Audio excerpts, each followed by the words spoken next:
एक समय की बात है, एक प्राचीन गांव था जिसका नाम था धनपुर।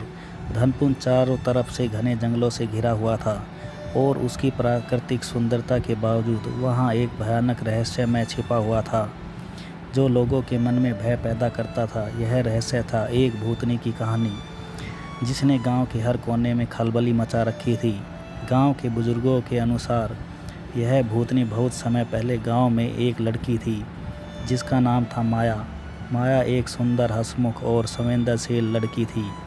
उसकी शादी गांव के सबसे प्रतिष्ठित परिवार में हुई थी, लेकिन एक दुष्ट ताकत ने उसकी खुशियों को तबाह कर दिया। उसकी शादी के ठीक एक दिन पहले माया की रहस्यमयी तरीके से मौत हो गई।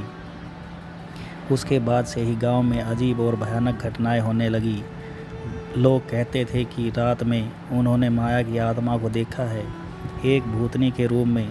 लोग कहते थे कि चांदनी रात में एक सफ़ेद साड़ी पहने लंबे काले बालों वाली स्त्री गांव के चारों तरफ मंडराती है। उसकी आंखें चमकती है और उसके चेहरे पर एक गहरी उदासी दिखती है। गांव के पुजारी पंडित हरिनाथ ने बताया, मैंने खुद माया की आत्मा को देखा है। उसकी आंखों में गहरी उदासी और दर्द दिखाई देता है। गांव के कुछ साहसी युवकों ने एक बार उस आत्मा से मिलकर सच्चाई जानने की ठानी। एक रात जब चांदनी अपनी पूरी रोशनी फैला रही थी, ये युवक उस जगह पहुँचे जहाँ माया की आत्मा अक्सर देखी जाती थी। वे उस जगह पहुँचे और आवाज़ दी, माया, हमें बताओ तुम क्या चाहती हो। अचानक ही माया की आत्मा प्रकट हुई। उसकी आंखों में आंसू थे और उसने कहा, मेरी आत्मा को शांति नहीं मिली, मुझे न्याय चाहिए।